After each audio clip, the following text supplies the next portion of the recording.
नीतीश कुमार की पार्टी में पावर का सेंटर सिर्फ एक और वो ही नीतीश कुमार। अमंगल जे कर नैया बड़ा निक लागे राघव जी के गैया, उसे आग के दरिया से गुजरना पड़ता है और अंततः भस्म भी हो जाता है। कई लोग नीतीश कुमार की पार्टी से बाहर हो गए, जिसका कारण यही था कि वो नीतीश कुमार के नजदीक पहुंच रहे थे और उन्हें नीतीश कुमार का उत्तराधिकारी बनाया जा रहा था। ये लिस्ट लंबी है, हमने कई बार आपको बताया। नोरमा ग्रुप, जो सोचता है वो करता है, आपके अपने सपनों का आशियाना।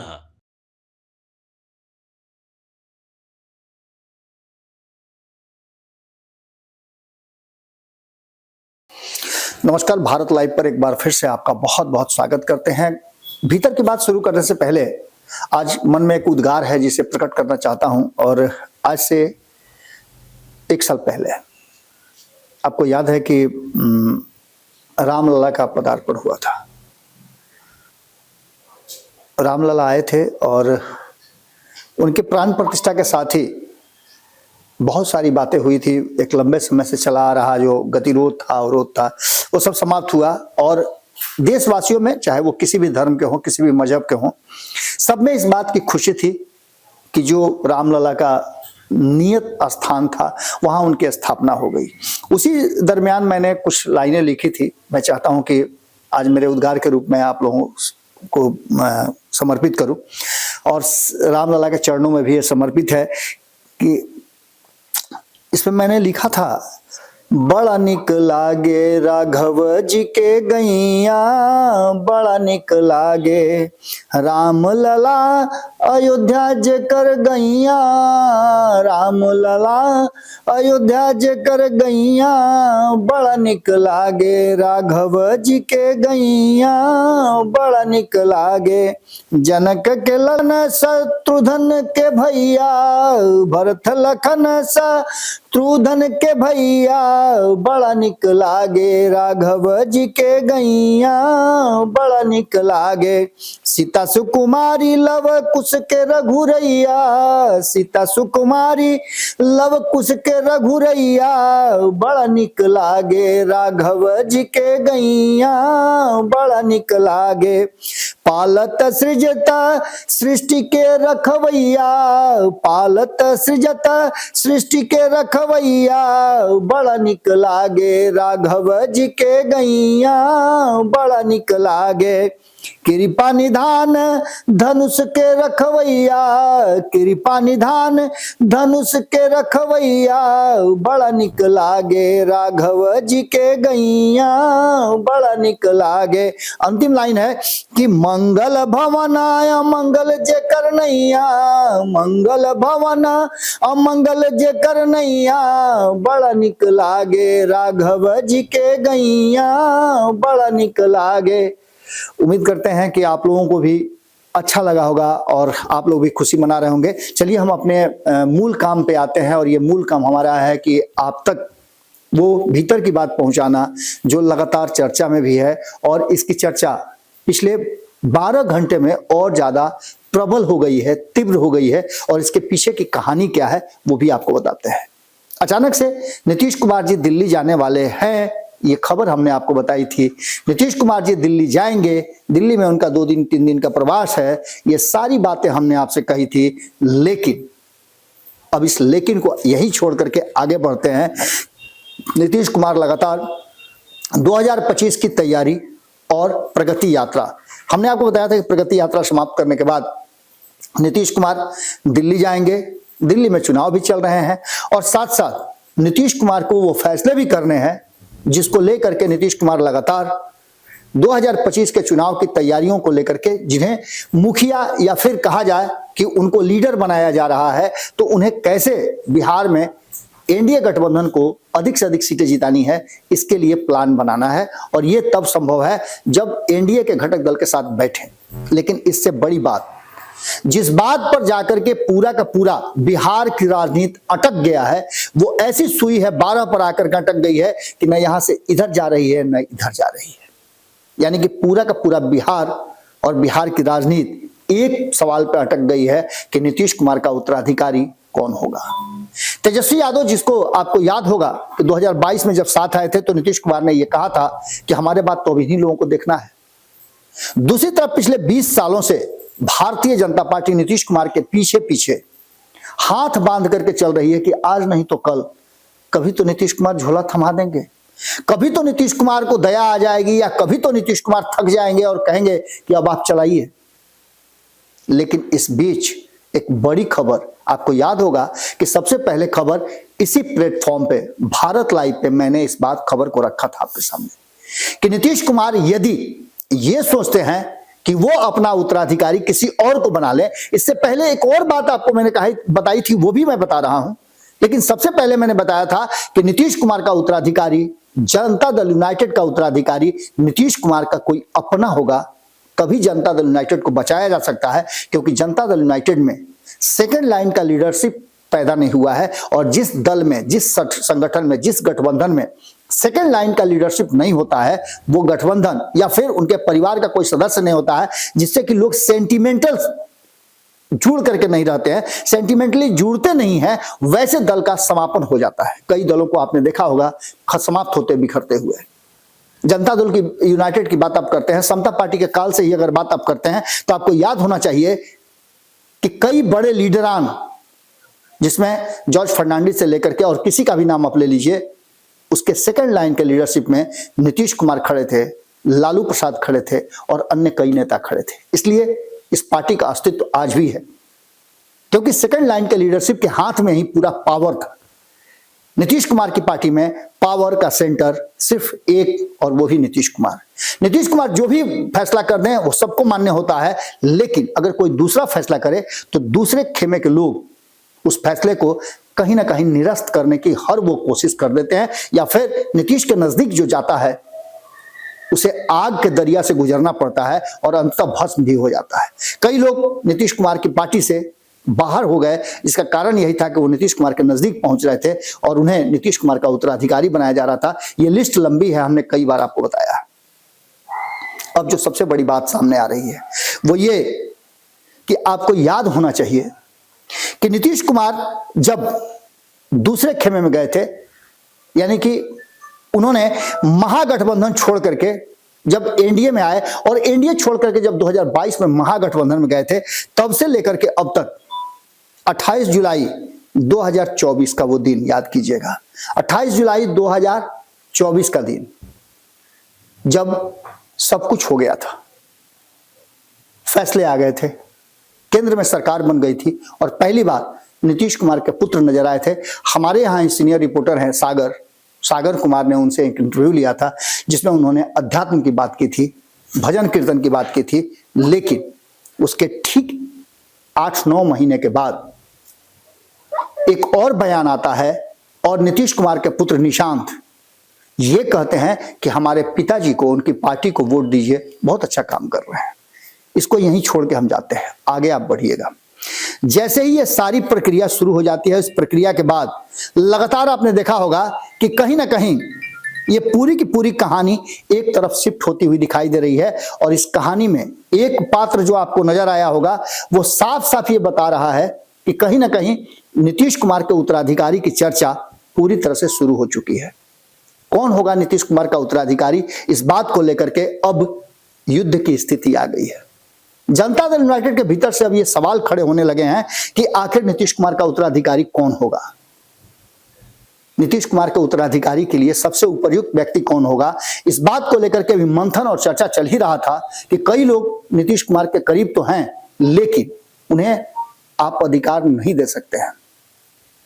जैसे ही उनके हाथ में पावर आएगा, जनता दल यूनाइटेड बिखर जाएगा। ये पहले भी हम देख चुके हैं, चाहे वो आरसीपी से का समय हो, चाहे ललन सिंह के हाथ में आई हो, या फिर अब जबकि नीतीश कुमार कार्यकारी अध्यक्ष संजय झा को बना दिए हैं, तो संजय झा कहीं ना कहीं कटघरे में खड़े हैं और बार बार उन पर यह आरोप लग रहा है कि वो भारतीय जनता पार्टी से कंप्रोमाइज हो रहे हैं। यही बात ललन सिंह के बारे में भी कहा जाता था कि वो राष्ट्रीय जनता दल से कंप्रोमाइज हैं और तेजस्वी यादव को मुख्यमंत्री बना करके अपने उप मुख्यमंत्री बनना चाहते थे। यह आपने मीडिया के साथ साथ राजनीतिक गलियारे में खूब सुना होगा। इससे पहले भी कई घटनाएं घटी हैं, कई लोग सामने आए हैं। प्रशांत किशोर भी उसी के पेड़ के एक डाली के निकले हुए हैं। उनके बारे में भी कहा जाता था कि नीतीश कुमार के बाद सबसे ज्यादा पावर में वही थे और उनको भी जदयू से बाहर करने का हर वो युक्ति किया गया और बाहर हो गए। यही हाल आरसीपी सिंह की हुई। कहा यह जाता था कि पावर सेंटर वहीं हो गया है और नीतीश कुमार के बाद उन्हीं को चलाना है। एक बार फिर से संपादक नमन मिश्रा जी से जब हमारी बात होती है ऑफ द रिकॉर्ड कई मुद्दों पर, और कई लोग जब उनसे बात करते हैं, इन तथ्यों पर हम आपस में मंथन करते हैं, तो कई बातें, कई तथ्य हमारे जहन में आती है। कई मुद्दों पर हम आपस में टकराव भी रखते हैं, हमारे विचार भिन्नता भी होते हैं, लेकिन जब फाइनल हम करके आते हैं और एक जगह जब आते हैं कुछ घंटों के बाद, उस पर मंथन करने लगते हैं कि वो जो कह रहे हैं वो कितना सही है, मैं जो कह रहा हूं कितना सही है, तो अंततः जिस कॉन्क्रीट डिसीजन पर हम लोग आते हैं वो कॉन्क्रीट डिसीजन बिहार की राजनीति में एक टर्निंग पॉइंट साबित होता है। और यही कारण है कि बार बार हम अपने जो तथ्य हैं, जो हम एडवांस खबरें आपको देते हैं, उन खबरों में हम सत्य होते जाते हैं।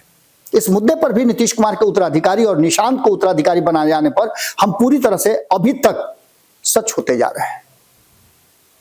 लेकिन इससे पहले हम आपको बता दें कि नीतीश कुमार की अब एक और बड़ी मजबूरी हो गई है, और वो मजबूरी है कि उन्हीं के खेमे से निकला हुआ, उन्हीं की डाली से टूटा हुआ एक बीज फिर से पनप गया है और धीरे धीरे अपना स्वरूप ले रहा है। कुर्मी समाज अपना नेता खोज रहा है कि नीतीश के बाद कौन।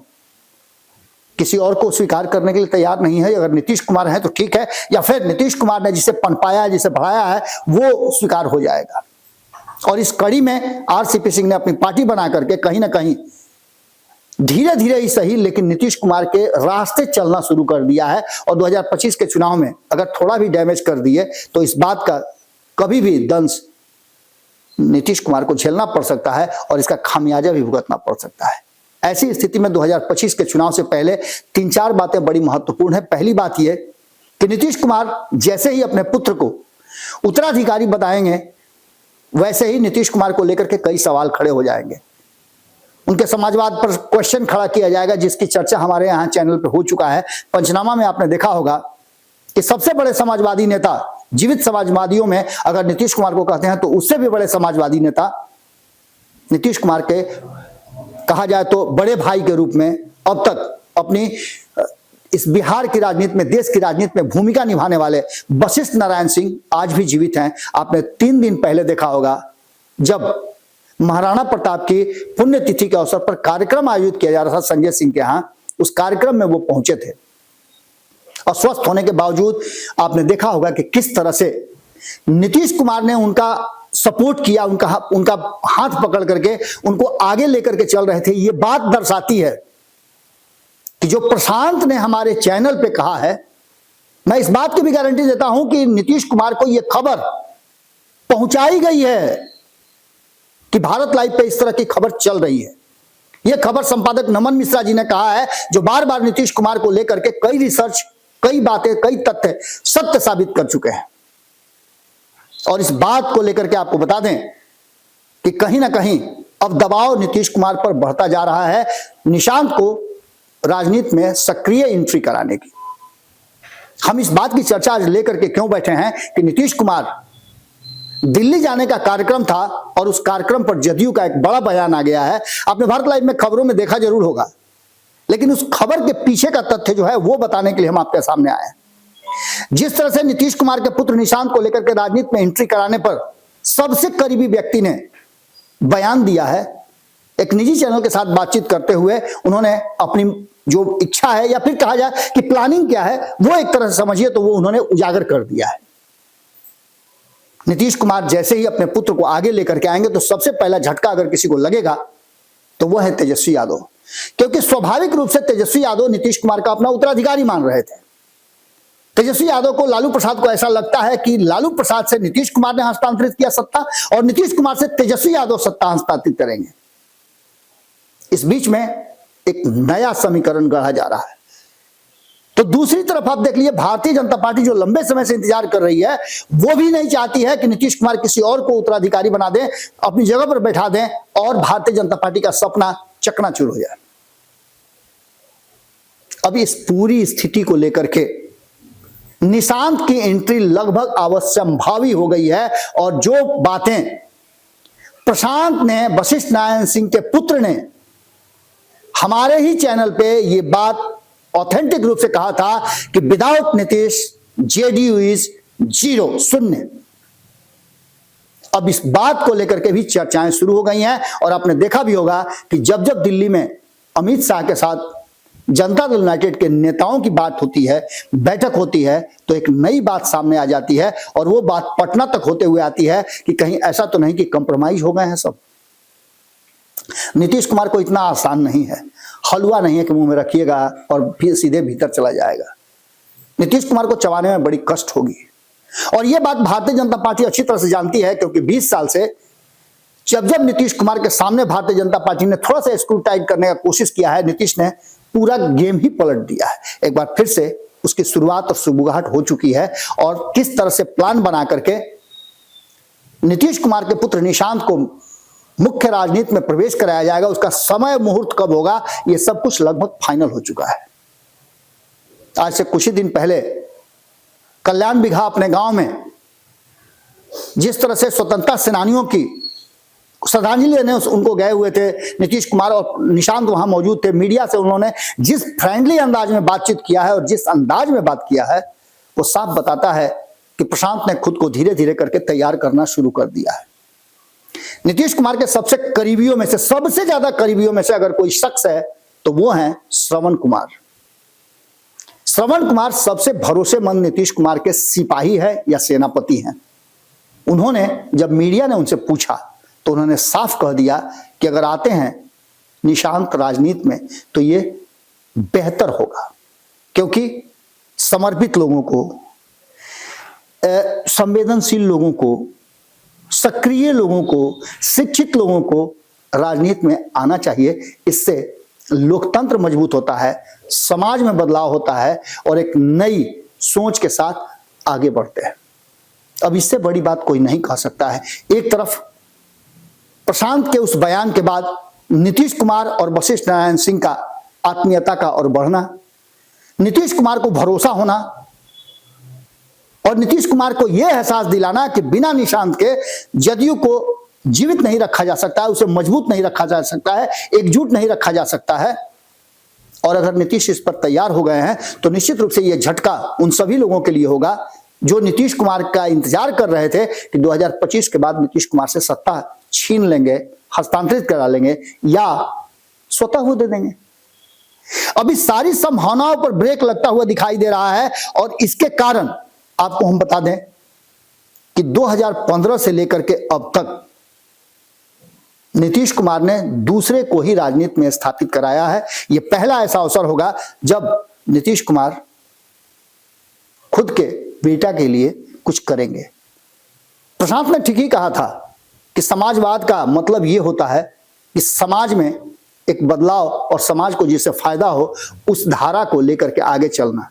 आज समाज इंतजार कर रहा है कि जनता दल यूनाइटेड 2005 में जिस तरह से आया था और जिस तरह से नीतीश कुमार ने पूरे शासन प्रशासन को चला करके बिहार के लोगों के लिए जो किया है वो और तेजी से आगे बढ़े और बिहार के लोगों को सरकार पे भरोसा हो। यह तभी स्थापित हो सकता है जब आगे की जो पीढ़ी है वो मजबूती के साथ उन सिद्धांतों पे और इस राज्य के लोगों के हित में काम करे। इसके लिए कई युवा सामने नजर आ रहे हैं। चाहे चिराग पासवान की बात कर लें, आपने चिराग पासवान का बयान जो सुना, उस बयान के पीछे भी कहीं ना कहीं एक हल्की सी वो बात जरूर होगी जिसमें वो आने वाले 2030 के लिए अपनी तैयारी कर रहे थे और इस बीच में अगर निशांत आ जाते हैं तो उनके एक कंपटीटर और बढ़ जाएंगे। यही बात तेजस्वी यादव के सामने भी है, यही बात सम्राट चौधरी के सामने है, विजय कुमार सिन्हा के सामने है, दिलीप जायसवाल के सामने है और यही बात जीतन राम मांझी के सामने भी है, यही बात मुकेश सहनी के सामने भी है। और ये सभी युवा नेता जो इंतजार कर रहे थे कि नीतीश के बाद उनकी कुर्सी, उनकी पदवी बढ़ेगी, उनको अचानक से नीतीश कुमार यदि ये फैसला लेते हैं, जिस फैसले की तरफ धीरे धीरे करके जनता दल यूनाइटेड बढ़ता जा रहा है और नीतीश कुमार पर दबाव बनता जा रहा है निशांत को मुख्य राजनीति में लाने के लिए, तो आने वाले समय के लिए बिहार की राजनीति में एक बड़ा टर्निंग पॉइंट होगा। आज के भीतर की बात में हम आपसे यही विदा लेते हैं। अगली खबर में जल्दी ही मुलाकात होगी। सबसे पहले तो आप सभी को रामलला के प्रकट दिवस के अवसर पर बहुत बहुत बधाई और साथ ही बिहार की राजनीति पर हमारी नजर बनी हुई है। कमेंट बॉक्स में अपनी राय जरूर लिखिएगा यदि आपके पास कोई सवाल है, या फिर आप अगर हमारे इस विश्लेषण से सहमत भी हैं तो आप अपनी राय जरूर लिखिएगा। बहुत बहुत धन्यवाद। नमस्कार। आपके सपनों को हमने सजाया है, ई होम्स पैनोरामा को हमने बनाया है। ई होम्स मेरा एक सपना था जिस पे मैं पिछले 4 साल से काम कर रहा था। हमने जो बनाया है वो सबने है माना। ई होम्स पैनोरामा में हो आपका भी आशियाना।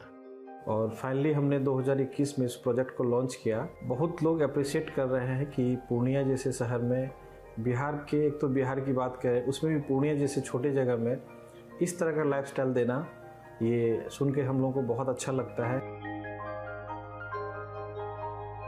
ई होम्स में हमने कुछ और भी किया है, जैसे हम जिस जगह में रह रहे हैं हमारे फैमिली सिक्योर हो, उनको सिक्योरिटी का ध्यान में रखा है। आपकी सुविधा और सुरक्षा आपके लिए खास है, ये आपका विश्वास है। इसमें आर्टिफिशियल इंटेलिजेंस का 7 लेयर सिक्योरिटी का हमने इस्तेमाल किया है। लस ग्रीन कैंपस को बनाया है। यदि हमारा बाउंड्री वाल है तो वो वर्टिकल गार्डन है। ये जितनी भी फैसिलिटी होता है एक इंटरनेशनल टाउनशिप में ई होम्स है, ये हम लोग विश्वास नहीं कर पा रहे हैं। जो भी हमारे मित्र दोस्त या जो भी हमारे बाहर के बाहर आते हैं तो हम लोगों को बहुत अच्छा सुनने को मिलता है और बहुत अच्छा क्रेडिट मिल रहा है। वो सारा हमने सिर्फ एक बिल्डिंग नहीं बनाया, हमें एक बहुत अच्छा लाइफस्टाइल दिया ई होम्स में, और मेरा एक सपना था जिसको मैं आज फुलफिल होते हुए देख पा रहा हूँ। ये आपका आवास है। ई होम्स पैनोरामा में अब आपका निवास है। E Homes Panorama, luxurious lifestyle redefined. Panorama Group, जो सोचता है वो करता है।